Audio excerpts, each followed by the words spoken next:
May mga biyahe na hindi mo pinaplano at mayroon ding mga biyahe na paulit-ulit mong ginagawa hanggang sa maging bahagi na lamang ito ng araw-araw mong buhay at ito ang isa sa mga iyon.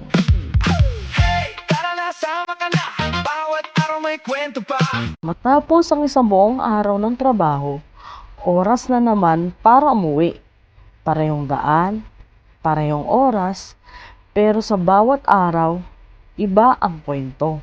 Maraming na akong beses na dumadaan dito, pero ngayon, pinili ko munang huminto sandali. Hindi para magpahinga, kundi para masdan ang mga bagay na dati ko pang hindi napapansin. Sa aking paglalakad, unti-unting bumabagal ang mundo.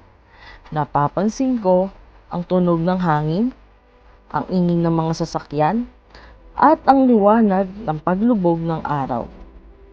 May mga bagay na dati ay bahagi lamang ng ingay ng araw.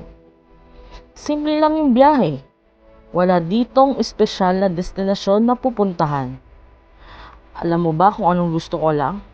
Ay ang makauwi at makapagpahinga. Habang lumilipas sa mga tanawin, naiisip ko, ilang beses ko na kayang nadadaanan ng mga kalsadang ito. At bakit ngayon ko lang ito tunay na pinagmamasdan? Siguro, hindi naman talaga nagbago ang daan.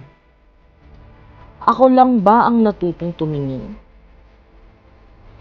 Marahil, ito nga ang simula ng maraming paglalakbay. Hindi lang sa iba't ibang lugar, kundi sa mas malalim pa na pag-unawa sa mga kwentong nakapaligid sa atin.